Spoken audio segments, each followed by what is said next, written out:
ಓಂ ಸದ್ಗುರುನಾಥ ಶರಣಂ ಜಯ ಜಯ. ಓಂ ಸಚ್ಚಿದಾನಂದ ಶರಣಂ ಜಯ ಜಯ. ಎಲ್ಲರಿಗೂ ನನ್ನ ನಮಸ್ಕಾರಗಳು. ಜ್ಞಾನೇಶ್ವರಿ ಗೀತಾಮೃತ. ಈಗ ಅರ್ಜುನನಿಗೆ ಕೃಷ್ಣನ ಉಪದೇಶವನ್ನು ಮುಂದುವರಿಸ್ತಾ ಇದ್ದಾನೆ. ಜನ್ಮ ಧರಿಸುವ ಮೊದಲು ಅವ್ಯಕ್ತ ರೂಪದಿಂದಿದ್ದ ಜೀವರೇ ಜನ್ಮ ಧರಿಸಿದ ನಂತರ ವ್ಯಕ್ತವಾಗುವರು. ಏನು ಹೇಳ್ತಾ ಇದ್ದಾನೆ ಇಲ್ಲಿ? ಹುಟ್ಟುವುದಕ್ಕಿಂತ ಮುಂಚೆ, ಜನ್ಮವನ್ನು ಧರಿಸುವುದಕ್ಕಿಂತ ಮುಂಚೆ, ಅದಕ್ಕಿಂತ ಮೊದಲು ಅವ್ಯಕ್ತ ರೂಪದಿಂದಿದ್ದ ಎಲ್ಲ ಜೀವರುಗಳು ಕಣ್ಣಿಗೆ ಕಾಣಿಸ್ತಾ ಇರಲಿಲ್ಲ. ಅವ್ಯಕ್ತ ರೂಪದಿಂದ ಕಾಣಿಸ್ಕೊಳ್ಳದ ರೂಪದಲ್ಲಿದ್ದರು. ಅವರೆಲ್ಲ ಏನು ಮಾಡ್ತಾರೆ? ಜನ್ಮ ಧರಿಸಿದ ನಂತರ ವ್ಯಕ್ತವಾಗುವರು. ಜನ್ಮಕ್ಕೆ ಬಂದಾಗ ಏನಾಗುತ್ತೆ? ಉಪಾಧಿ ಬರುತ್ತೆ. ಅಲ್ಲಿ ಉಪಾಧಿ ಅಂದ್ರೇನು? ಏನು ಇಲ್ಲದ ಜಾಗದಲ್ಲಿ ಮಧ್ಯದಲ್ಲಿ ಒಂದು ಬರುತ್ತೆ. ಆಗ ಅದನ್ನ ಉಪಾಧಿ ಅಂತ ಕರೀತಾರೆ. ಆ ಮುಖಾಂತರ ಅವರು ಪ್ರಕಟಗೊಳ್ತಾರೆ. ಈಗ ದೇಹ ಒಂದು ಉಪಾಧಿ.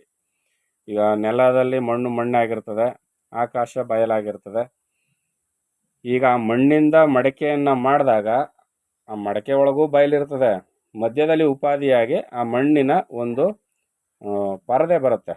ಆ ಪರದೆಗೆ ಮಡಕೆ ಅಂತ ಕರೀತಾರೆ.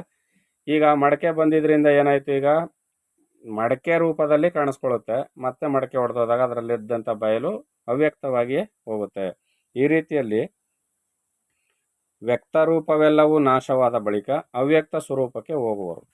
ನೋಡಿ ಎಷ್ಟು ಚೆನ್ನಾಗಿ ಹೇಳ್ತಾನೆ. ಜನ್ಮ ಧರಿಸುವ ಮೊದಲು ಅವ್ಯಕ್ತ ರೂಪದಿಂದಿದ್ದಂಥ ಜೀವರೇ ಜನ್ಮ ಧರಿಸಿದ ನಂತರ ವ್ಯಕ್ತವಾಗುವರು. ಕಾಣಿಸ್ಕೊಳ್ತಿದ್ದಂಥ ಆ ವ್ಯಕ್ತ ರೂಪವೆಲ್ಲವೂ ನಾಶವಾದ ಬಳಿಕ ತಿರ್ಗಾ ಏನಾಗ್ತಾರೆ? ಅವ್ಯಕ್ತ ಸ್ವರೂಪಕ್ಕೆ ಹೋಗುವರು. ಈ ಪರಂಪರೆಯು ವಿಶ್ವದ ಅನಾದಿ ಸಿದ್ಧಾಂತ. ಏನು? ಅವ್ಯಕ್ತ ರೂಪದಿಂದ ಇರ್ತಾರೆ, ಜನ್ಮ ಧರಿಸಿದಾಗ ಕಣ್ಣಿಗೆ ಕಾಣಿಸ್ಕೊಳ್ತಾರೆ, ಮತ್ತೆ ದೇಹವನ್ನು ಬಿಟ್ಟಾಗ ಅವ್ಯಕ್ತ ರೂಪಕ್ಕೆ ಹೋಗ್ತಾರೆ.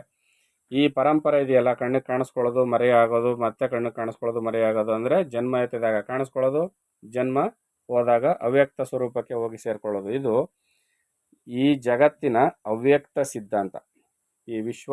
ಈ ಪರಂಪರೆ ವಿಶ್ವದ ಅನಾದಿ ಸಿದ್ಧಾಂತ. ಇದು ಜನನ ಮರಣಾದಿ ರೂಪದಿಂದ ಕಾಣಿಸುವ ಜಗತ್ತೆಲ್ಲವೂ ಮಧ್ಯಕಾಲದಲ್ಲಿ ಬ್ರಹ್ಮ ಸ್ವರೂಪದಲ್ಲಿ ಮಿಥ್ಯವಾಗಿ ತೋರುವುದೆಂದು ಮನಸ್ಸಿನಲ್ಲಿ ನಿಶ್ಚಯಿಸು. ಈ ಬ್ರಹ್ಮದ ಸ್ವರೂಪದಲ್ಲಿ ಮಧ್ಯಕಾಲದಲ್ಲಿ ಮಿಥ್ಯೆಯಾಗಿ ಕಾಣಿಸ್ಕೊಳ್ತದೆ. ಮಿಥ್ಯೆ ಅಂದ್ರೇನು? ಬಹುಕಾಲ ಇರ್ತದೆ, ತದನಂತರ ಇಲ್ಲವಾಗುತ್ತೆ. ಆ ಥರ ನೀನು ನಿರ್ಣಯ ಮಾಡು, ತಿಳ್ಕೊ. ಇದನ್ನ ಮೂಲ ಸ್ವರೂಪದಲ್ಲಿ ಇರುವುದಾವುದು, ಸಾಯುವುದು ಯಾವುದು? ಈ ವಿಚಿತ್ರ ಭಾವನೆಯನ್ನು ನೀನೇ ನೋಡು ಈಗ ಅಂತ ಅರ್ಜುನನಿಗೆ ಕೃಷ್ಣ ಹೇಳ್ತಾ ಇದ್ದಾನೆ. ಅಂದರೆ ಮೂಲ ಸ್ವರೂಪದಲ್ಲಿ ಯಾವ್ದು ಇರ್ತದೆ, ಯಾವ್ದು ಸಾಯ್ತದೆ, ಈ ವಿಚಿತ್ರವಾದ ಭಾವನೆಯನ್ನು ನೀನೇ ನೋಡು. ಬ್ರಹ್ಮ ಸ್ವರೂಪವನ್ನು ಅರಿತವರಿಗೆ ವಿಷಯ ವಾಸನೆಯು ತಾನಾಗಿಯೇ ಬಿಟ್ಟು ಹೋಗುವುದು. ಬ್ರಹ್ಮ ಸ್ವರೂಪ ಅಂದ್ರೇನು? ಪರಮಾತ್ಮನ ಈ ಒಂದು ವಿಚಾರವನ್ನು ಚೆನ್ನಾಗಿ ತಿಳಿದಂಥವ್ರಿಗೆ ವಿಷಯ ವಾಸನೆ, ಇಂದ್ರಿಯಗಳ ಮುಖಾಂತರ ಸುಖವನ್ನು ಪಡಬೇಕು ಅನ್ನೋ ವಿಚಾರ ಇರ್ತದಲ್ಲ, ಅದು ತಾನಾಗಿಯೇ ಬಿಟ್ಟು ಹೋಗುತ್ತೆ. ಯಾಕಂದರೆ ದೇಹ ಮಧ್ಯದಲ್ಲಿ ಬಂದಿರ್ತದೆ, ಮಧ್ಯದಲ್ಲೇ ನಾಶವಾಗುತ್ತೆ. ದೇಹದ ಮುಖಾಂತರ ಸುಖವನ್ನು ಪಡೆದು ಇದೇ ಶಾಶ್ವತ ಸುಖ ಅಂತ ಏನು ಅನುಭವಿಸ್ತಾ ಇರ್ತೀವಲ್ಲ ನಾವುಗಳೆಲ್ಲ, ಇದು ಬ್ರಹ್ಮಜ್ಞಾನವನ್ನು ತಿಳಿದಂಥವನಿಗೆ ಈ ದೇಹ ಮಧ್ಯದಲ್ಲಿ ಬಂದಿದೆ, ಮತ್ತೆ ಇದು ನಾಶವನ್ನು ಹೊಂದುತ್ತದೆ. ಇದರ ದೇಹದ ಮುಖಾಂತರ ಪಡೆಯುವ ಸುಖ ಶಾಶ್ವತ ಸುಖ ಅಲ್ಲ.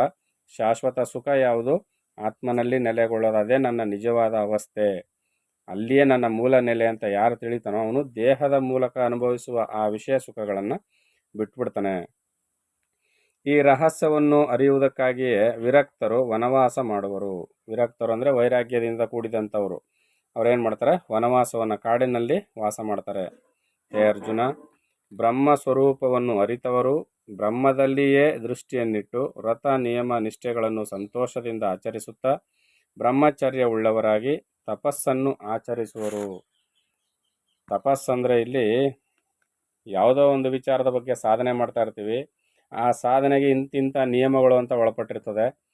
ಆ ನಿಯಮಗಳನ್ನು ಎಷ್ಟು ಕಷ್ಟ ಬಂದರೂ, ಎಷ್ಟು ವರ್ಷಗಳಾದರೂ ಆ ನಿಯಮವನ್ನು ಮೀರದೆ ಅದೇ ವ್ರತವನ್ನು ಆಚರಿಸ್ಕೊಂಡು ಬರೋದಿದೆಯಲ್ಲ, ಇದು ದೊಡ್ಡ ತಪಸ್ಸಿದು. ಈ ತಪಸ್ಸನ್ನು ಅಷ್ಟು ಸುಲಭವಾಗಿ ಮುಂದುವರ್ಸೋದಕ್ಕಾಗೋದಿಲ್ಲ. ಯಾಕಂದರೆ ನಮಗೆ ಇಂದ್ರಿಯ ಸುಖ ಭೋಗಗಳಿಗೆ ಒಳಗಾಗಿರ್ತಕ್ಕಂಥ ನಮ್ಮ ಈ ಮನಸ್ಸು ಇಂದ್ರಿಯಗಳ ಮುಖಾಂತರ ಯಾವುದೋ ಒಂದು ಸನ್ನಿವೇಶಕ್ಕೆ ಒಳಗಾಗಿ ಆ ಸುಖವನ್ನು ಪಡಿಬೇಕು ಅಂತಲೋ, ಅಥವಾ ದುಃಖ ಕ್ಷೋಭೆಗೆ ಒಳಗಾದಂಥ ಮನಸ್ಸು ಈ ವ್ರತ ನಿಯಮಾದಿಗಳನ್ನ ಬಿಟ್ಟು ಆ ದುಃಖ ಕ್ಷೋಭೆಗಳಲ್ಲಿ ಪಾಲ್ಗೊಳ್ಳುವುದೋ ಏನೋ ಒಂದು ನಡೀತಾ ಇರ್ತದೆ. ಆದ್ದರಿಂದ ಒಂದು ವ್ರತವನ್ನು, ಅದನ್ನು ಒಂದು ನಿಯಮವನ್ನು ಪಾಲನೆ ಮಾಡುವಾಗ ಅದನ್ನು ತಪಸ್ಸಾಗಿ ಆಚರಿಸಬೇಕು. ಅದು ನಿರಂತರ ನಡೆಯೋದು ಕಷ್ಟ ಇದೆ. ಆದರೆ ಬ್ರಹ್ಮನಿಷ್ಠರಾದಂಥವ್ರು ಏನು ಮಾಡ್ತಾರೆ, ಪರಬ್ರಹ್ಮ ವಸ್ತುವೇ ಶಾಶ್ವತ, ಆ ಚೈತನ್ಯ ವಸ್ತುವೇ ಶಾಶ್ವತ. ಶರೀರ ಮತ್ತು ಶರೀರಕ್ಕೆ ಸಂಬಂಧಪಟ್ಟ ಮಿಕ್ಕ ಪ್ರಪಂಚದ ಎಲ್ಲ ವ್ಯವಹಾರಗಳು ಮಿಥ್ಯ ಅಂತ ತಿಳಿದಾಗ, ಈ ಶರೀರ ಇರುವವರೆಗೂ, ಈ ಉಪಾಧಿ ಇರುವವರೆಗೂ ಬ್ರಹ್ಮಚಿಂತನೆಯಲ್ಲಿಯೇ ಕಾಲ ಕಳೀತಾ, ಆ ಬ್ರಹ್ಮಚರ್ಯ ವ್ರತ ನಿಯಮಾಚರಣೆಗಳನ್ನ ಅನುಸರಿಸ್ತಾ ಅವರು ಕಾಲವನ್ನು ಕಳೀತಾ ಇರ್ತಾರೆ. ಬ್ರಹ್ಮಚರ್ಯವನ್ನು ಅಂದ್ರೇನು? ಪರಬ್ರಹ್ಮನ ಚಿಂತನೆಯಲ್ಲಿಯೇ ಇರುವುದೇ ಬ್ರಹ್ಮಚರ್ಯ.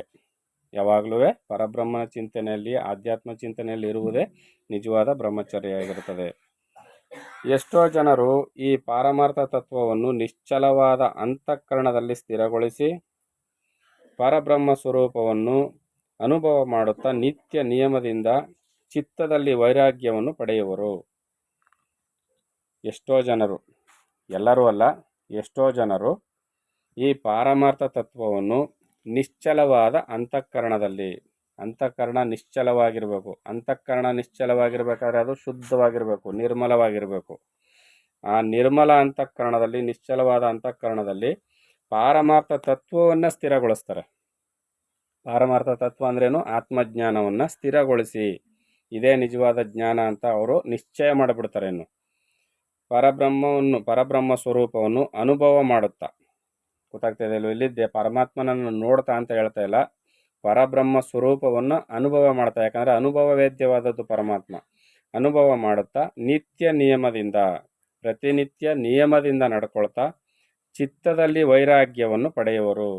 ಮನಸ್ಸಿನಲ್ಲಿ ವೈರಾಗ್ಯ ಸ್ಥಿತಿಯನ್ನು ಪಡೆದಿರ್ತಾರೆ. ವೈರಾಗ್ಯ ಅಂದ್ರೇನು? ಪ್ರಾಪಂಚಿಕ ಸುಖಭೋಗಗಳು ಯಾವುವು ಕೂಡ ಅದು ಶಾಶ್ವತವಾದ ಸುಖವಲ್ಲ ಅಂತ ಹೇಳಿ ಪ್ರಾಪಂಚಿಕ ಸುಖಭೋಗಗಳ ಕಡೆ ಅವರು ಯಾವುದೇ ಥರದ ಮನಸ್ಸನ್ನು ನೆಡದೇ ಇರೋದು. ಕೆಲವರು ಅನುಭವದಿಂದ ಈ ತತ್ವವನ್ನು ಅರಿತು ಅದರಲ್ಲಿ ಮಗ್ನನಾಗುವರು. ಅಂತಹವರಿಗೆ ದೇಹಾತ್ಮ ಬುದ್ಧಿಯು ತಾನಾಗಿಯೇ ನಾಶವಾಗುವುದರಿಂದ ಮಹದಾಶ್ಚರ್ಯದಿಂದ ಕುಣಿಯತೊಡಗುವರು. ಯಾರು ಈ ದೇಹಾತ್ಮ ಬುದ್ಧಿ ನಾಶವಾಗುತ್ತೋ, ಅಂದರೆ ದೇಹವೇ ನಾನೆಂಬ ಬುದ್ಧಿ ನಾಶವಾಗಿ ನಾನು ಪರಮಾತ್ಮನೆಂಬ ಸತ್ಯದ ಅರಿವಾಗುತ್ತೋ, ಅವರು ಯಾವ ಥರ ಅಂದರೆ ಮಹದಾಶ್ಚರ್ಯದಿಂದ ಕುಣಿಯತೊಡಗುವರು. ಅಯ್ಯೋ, ಇಂಥದ್ದೊಂದು ನೆಲೆ ನನಗೆ ಸಿಕ್ಬಿಡ್ತಲ್ಲ, ಇದನ್ನ ಇಷ್ಟು ದಿನ ಕಳ್ಕೊಂಡಿದ್ನಲ್ಲ ನಾನು ಅಂತ ಕೈ ತಪ್ಪಿ ಹೋಗಿದ್ದ ಕಾಣದ ಅತ್ಯಮೂಲ್ಯವಾದ ವಸ್ತು ಒಂದು ಸಿಕ್ಕಿದರೆ ಯಾವ ರೀತಿಯಲ್ಲಿ ಸಂತೋಷವನ್ನು ಪಡ್ತಾರೋ ಅದಕ್ಕಿಂತಲೂ ಮಿಗಿಲಾಗಿ ಮಹದಾಶ್ಚರ್ಯದಿಂದ ಕುಣಿಯತೊಡಗ್ತಾರೆ ಯಾರು ಆತ್ಮಜ್ಞಾನದಲ್ಲಿ ನೆಲೆಗೊಂಡವರು. ನದಿಗಳು ಹರಿಯುತ್ತಾ ಸಮುದ್ರವನ್ನು ಸೇರುವವೇ ಹೊರತು ಸಮುದ್ರದಲ್ಲಿ ಸ್ಥಳವಿಲ್ಲವೆಂದು ಹಿಂತಿರುಗಿ ಬರಲಾರವು. ಎಷ್ಟು ನದಿಗಳು ಯಾವ ಕಾಲದಲ್ಲಿ ಹರ್ಕೊಂಡು ಹೋದರೂ ಸಮುದ್ರವನ್ನು ಸೇರ್ತವೆ ಹೊರತು ಸಮುದ್ರದಲ್ಲಿ ಜಾಗ ಇಲ್ಲ, ಸಮುದ್ರ ತುಂಬಿಕೊಂಡಿದೆ ಅಂತ ವಾಪಸ್ ಹರ್ಕೊಂಡು ಬರೋದಿಲ್ಲ ಹುಟ್ಟಿದ ಜಾಗಕ್ಕೆ. ಅದೇ ರೀತಿಯಲ್ಲಿ ಇದರಂತೆ ಬ್ರಹ್ಮ ಸಾಕ್ಷಾತ್ಕಾರವನ್ನು ಪಡೆದವನು ಬ್ರಹ್ಮವನ್ನು ಸೇರುವನೇ ಹೊರತು ಮರಳಿ ಸಂಸಾರಕ್ಕೆ ಹಿಂತಿರುಗಲಾರನು. ಒಂದು ಸರಿ ಆತ್ಮಜ್ಞಾನವನ್ನು ಪಡೆದಂಥ ಒಬ್ಬ ಜ್ಞಾನಿ, ಒಬ್ಬ ಯೋಗಿ ಮತ್ತೆ ಪ್ರಾಪಂಚಿಕ ವಿಚಾರಗಳಲ್ಲಿ, ದೈಹಿಕ ಸುಖಭೋಗಗಳಲ್ಲಿ, ಇಹಲೋಕದ ಸುಖಭೋಗವನ್ನು ಇಂದ್ರಿಯಗಳ ಮೂಲಕ ಅನುಭವಿಸ್ಬೇಕು ಅಂತ ಯಾರು ಹಿಂತಿರುಗಿ ಬರೋದಿಲ್ಲ. ಇದು ಜ್ಞಾನಿಗಳ ಲಕ್ಷಣ ಕೂಡ ಆಗಿರ್ತದೆ. ಅದಕ್ಕೆ ಅರ್ಜುನ, ಸರ್ವಸ್ಥಾನದಲ್ಲಿಯೂ ಸರ್ವ ಶರೀರದಲ್ಲಿಯೂ ಚೈತನ್ಯ ರೂಪದಿಂದ ನೆಲೆಸಿರುವ ಆತ್ಮನೇ ವಿಶ್ವದಲ್ಲೆಲ್ಲ ತುಂಬಿರುವುದರಿಂದ, ಏನು ಹೇಳ್ತಾ ಇದ್ದಾನೆ? ಸರ್ವ ಶರೀರದಲ್ಲಿಯೂ, ಎಲ್ಲ ಶರೀರದಲ್ಲಿಯೂ ಚೈತನ್ಯ ರೂಪದಿಂದ ನೆಲೆಸಿರುವ ಆತ್ಮನೇ ವಿಶ್ವದಲ್ಲೆಲ್ಲ ತುಂಬಿರುವುದರಿಂದ ಆತನನ್ನು ಕೊಲ್ಲಲಾಗುವುದಿಲ್ಲ. ಚೈತನ್ಯವು ಸಾಯುವುದಿಲ್ಲ. ಆದ್ದರಿಂದ ನೀನು ಯಾವ ನಿಮಿತ್ತ ಚಿಂತಿಸುತ್ತಿರುವೆ? ಈಗ ಏನೇನು ಯುದ್ಧಕ್ಕೆ ಎರಡೂ ಕಡೆ ಸೈನ್ಯದಲ್ಲಿ ಬಂದು ನಿಂತಿದ್ದಾರಲ್ಲ, ಆ ಎಲ್ಲ ದೇಹಗಳಲ್ಲಿಯೂ ತುಂಬಿರುವುದು ಯಾವುದು? ಆತ್ಮನೇ. ಆ ಚೈತನ್ಯ ವಸ್ತುವೇ ತುಂಬಿರ್ತಕ್ಕಂಥದ್ದು. ಅದು ಯಾವಾಗಲೂ ಸಾಯೋದಿಲ್ಲ. ನಾಶವಾಗೋದೇನು? ಉಪಾಧಿಯಾದ ದೇಹಗಳು ಮಾತ್ರ. ನೀನು ಯಾವ ನಿಮಿತ್ತ ಚಿಂತೆ ಮಾಡ್ತಾ ಇದೆಯಾ ಈಗ? ಅರ್ಜುನ, ನನ್ನ ಮನಸ್ಸಿನ ಅಭಿಪ್ರಾಯವನ್ನು ತಿಳಿಯದಿದ್ದರೂ ಸಹ ಚಿಂತಿಸಬೇಡ. ನನ್ನ ಮನಸ್ಸಿನ ಅಭಿಪ್ರಾಯ ನಿನಗೆ ಅರ್ಥ ಆಗದಿದ್ದರೂ ಚಿಂತಿಸಬೇಡ ಅರ್ಜುನ. ನಿನಗೆ ಒಂದು ಮಾತನ್ನು ಹೇಳುವೆನು. ಧರ್ಮವು ಲೋಕಬಂಧನದಿಂದ ನಿನ್ನನ್ನು ದಾಟಿಸುವುದು. ಧರ್ಮ ಅಂತ ಒಂದಿರ್ತದೆ. ಒಬ್ಬೊಬ್ರಿಗೆ ಅವ್ರದ್ದೇ ಆದ ಧರ್ಮ ಇರ್ತದೆ. ಮಗನದೇ ಆದ ಧರ್ಮ, ತಾಯಿಗೆ ತಾಯಿಯಾದ ಧರ್ಮ. ಈ ರೀತಿಯಲ್ಲಿ ಒಬ್ಬೊಬ್ರಿಗೂ ಒಂದೊಂದು ಧರ್ಮ ಇರ್ತದೆ. ಆ ಧರ್ಮವನ್ನು ನೀನು ಸರಿಯಾಗಿ ಅನುಸರಣೆ ಮಾಡಿಬಿಟ್ರೆ ಆ ಧರ್ಮದ ಆಚರಣೆ ಇದೆಯಲ್ಲ, ಅದೇ ನಿನ್ನನ್ನು ಏನು ಮಾಡ್ತದೆ? ಈ ಲೋಕದ ಬಂಧನದಿಂದ ನಿನ್ನನ್ನು ದಾಟಿಸ್ಬಿಡ್ತದೆ. ಆದ್ದರಿಂದ ನೀನು ಧರ್ಮಶಾಸ್ತ್ರವನ್ನು ಬಿಡುವುದು ಉಚಿತವಲ್ಲ. ಧರ್ಮಶಾಸ್ತ್ರ ಅಂದ್ರೇನು? ಯಾವುದೋ ಧರ್ಮಶಾಸ್ತ್ರದ ಒಂದು ಗ್ರಂಥವನ್ನು ಇನ್ನೇನೋ ಅದನ್ನು ಇಟ್ಕೊಂಡು ನೀನು ಆಚರಣೆ ಮಾಡುವಂತ ಅಲ್ಲ. ಮಗನಾದವನಿಗೆ ಕರ್ತವ್ಯ ತಂದೆ ತಾಯಿಗಳ ಪರಿಪಾಲನೆ, ಸಂಸಾರ ನಿರ್ವಹಣೆಯಲ್ಲಿ ತಂದೆ ತಾಯಿಗೆ ನೆರವಾಗುವುದು, ವಿದ್ಯಾಭ್ಯಾಸ ಮಾಡುವುದು, ಸದ್ವರ್ತನೆ ಸದ್ವಿಚಾರಗಳನ್ನ ತಿಳಿಯೋದು, ತಂದೆ ತಾಯಿಗಳ ಮಾತನ್ನು ಪರಿಪಾಲನೆ ಮಾಡೋದು, ಇವೆಲ್ಲ ಒಂದು ಧರ್ಮ ಆಗಿರ್ತದೆ. ಈ ಧರ್ಮವನ್ನು ನೀನು ಹೀಗೇ ಮಾಡಬೇಕು ಕಣಪ್ಪ ಮಗನಾಗಿ ಅಂತ ಒಂದು ಧರ್ಮಶಾಸ್ತ್ರ ಬರೆದಿಟ್ಟಿರ್ತದೆ. ಈಗ ಶಾಸ್ತ್ರದ ತಪ್ಪೇನು? ಅಥವಾ ಈ ಧರ್ಮಾಚರಣೆಯ ವಿಚಾರವನ್ನು ಅನುಸರಿಸಿ ನಡಿಬೇಕಾದ ಒಂದು ಕರ್ತವ್ಯ ಆಗಿರ್ತದೆ. ಇದನ್ನು ನಿಯಮವಾಗಿ ಯಾರು ನಡ್ಕೊಳ್ತಾನೋ ಅವನಿಗೆ ಈ ಲೋಕದ ಬಂಧನದಿಂದ ಬಿಡುಗಡೆ ಆಗುತ್ತೆ, ಜ್ಞಾನಿ ಆಗ್ತಾನೆ ಅವನು. ತಾಯಿ ಆದವಳ ಕರ್ತವ್ಯ ಅದೊಂದು ಧರ್ಮ, ತಂದೆ ಆದ ಒಂದು ಧರ್ಮ ಇರ್ತದೆ, ಗಂಡನಾದ ಒಂದು ಧರ್ಮ ಒಂದಿರ್ತದೆ. ಹೆಂಡತಿ ಮಕ್ಕಳನ್ನ ಪಾಲನೆ ಪೋಷಣೆ ಮಾಡಬೇಕು, ಮನೆಯಲ್ಲಿರೋ ವೃದ್ಧರನ್ನ ಪಾಲನೆ ಪೋಷಣೆ ಮಾಡಬೇಕು, ಮಕ್ಕಳನ್ನು ಈ ಸಂಸಾರದ ವ್ಯವಹಾರವನ್ನು ಸುಲಲಿತವಾಗಿ ನಡ್ಸ್ಕೊಂಡು ಹೋಗ್ಬೇಕು, ಧರ್ಮವಾಗಿ ದುಡಿಬೇಕು, ಧರ್ಮವಾಗಿ ಬದುಕಬೇಕು ಇತ್ಯಾದಿಗಳೆಲ್ಲ ಇರ್ತವೆ. ಇದರಲ್ಲಿ ಅವನ ಧರ್ಮವನ್ನು ಅವನು ಸರಿಯಾಗಿ ಪರಿಪಾಲನೆ ಮಾಡಿದ್ರೆ ಅದು ಅವನಿಗೆ ಬಂಧನದಿಂದ ಬಿಡುಗಡೆಯನ್ನು ಉಂಟು ಮಾಡ್ತದೆ. ಇದರಲ್ಲಿ ಧರ್ಮ ಪರಿಪಾಲನೆ ಅಂತಂದರೆ ಯಾವುದೋ ದೇವ್ರ ವಿಚಾರವೋ, ಯಾವುದೋ ಧರ್ಮಶಾಸ್ತ್ರದ ವಿಚಾರವೋ, ಯಾವುದೋ ಅನ್ಯ ಜಾತಿಯ ವಿಚಾರವೋ ಅಲ್ಲ. ಅವರವರಿಗೆ ಅವರವರ ಆ ಒಂದು ಸ್ಥಾನಮಾನದಲ್ಲಿ ಇರ್ತಕ್ಕಂಥ ಜವಾಬ್ದಾರಿಗಳಿರ್ತವೆ.